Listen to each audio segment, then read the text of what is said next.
Today we are comparing the Lumecube light and the SmallRig light. So they're both pretty similar in size. However, the way they're built is a little bit different.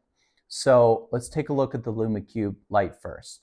So the first thing you're going to notice is there is a diffuser on the front. This is like a rubber piece that comes off. And then you can see the light panel behind it.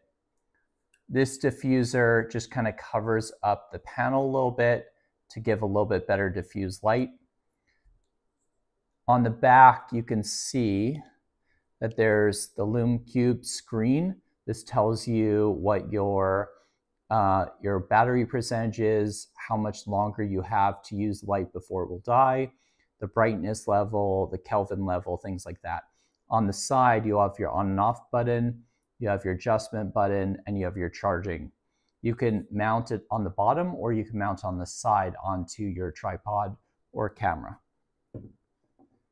One thing to mention is this is metal on this Lumecube light.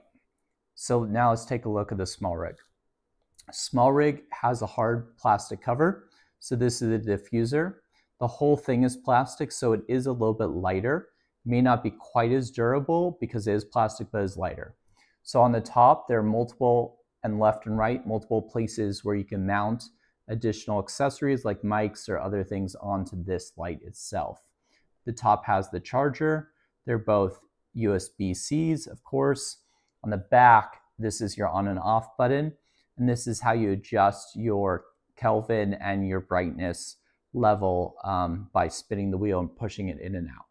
And then right here, you'll have your battery level indicator. Again, this has the same shoe mount at the bottom. So they both work pretty similar where you turn them on. That one's on.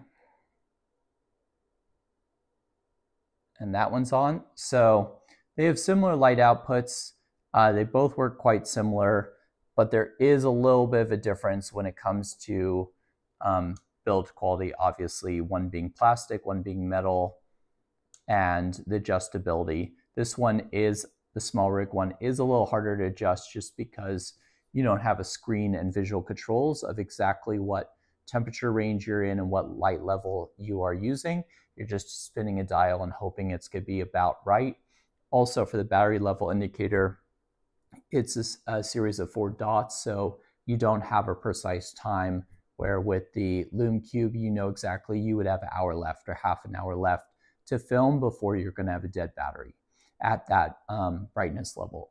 So from my perspective, the Lumecube is made a little bit better, but depending on what you're trying to do with it and the application, they both work quite well. So I would say it's definitely up to preference and your setup on what would work best for you.